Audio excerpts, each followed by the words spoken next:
అవునా కదా? 17 మెడికల్ కాలేజీలు మేము అంతగా కట్టించాము, అంతగా చేశాము అని చెప్పేసి 60% జనాలకు తెలియదు. మేబీ ఆ నియోజకవర్గ ప్రజలకు తెలిసి ఉంటుందేమోనా కానీ మొన్న మీరు పీపీపీ చేయడంతో మేము జనం దగ్గరికి వెళ్ళడము, జనం దగ్గర నుంచి వెళ్ళి ఆ హాస్పిటల్స్ చూపించే ప్రయత్నం చేయడంతోనే కదా ఈరోజు జనాలకు అందరికీ తెలిసినది. నిజంగా మేము మా తప్పది, మేము చేసింది చెప్పుకోలేకపోయినాం. మా జగన్మోహన్ రెడ్డికి ఎప్పుడే కానీ లేదు వేరే వాళ్ళ దాని మీద ఇతని పేరు రాసుకోవాలని చెప్పి. నిన్న జరిగిన భూ సర్వే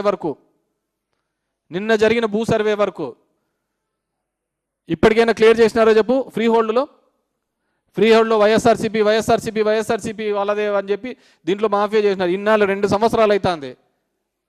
ఏం ఎంక్వైరీ తేల్చినారు? ఎంతమందికి ఫ్రీ హోల్డ్ నుంచి రిలీజ్ చేసినారు చెప్పండి? రోజు రెవెన్యూ క్లినిక్లు అన్నారు, అన్ని క్లినిక్లు అన్నారు. 2027 కల్లా అన్నీ అయిపోజేస్తామంటున్నారు. ఇప్పుడు ఐ ఛాలెంజ్ 2027 గన మీరు రెవెన్యూ సమస్యలన్నీ కానీ క్లియర్ చేస్తే గన, రెవెన్యూ సమస్యలు లేవని క్లియర్ చేస్తే నేను ఎలక్షన్లో కూడా పోటీ చేయనయ్యా. మీ నోటికి వస్తే అబద్ధాలు. ఇదే విధంగా మొన్న కూడా కల్తీ లిక్కర్ దొరికినప్పుడు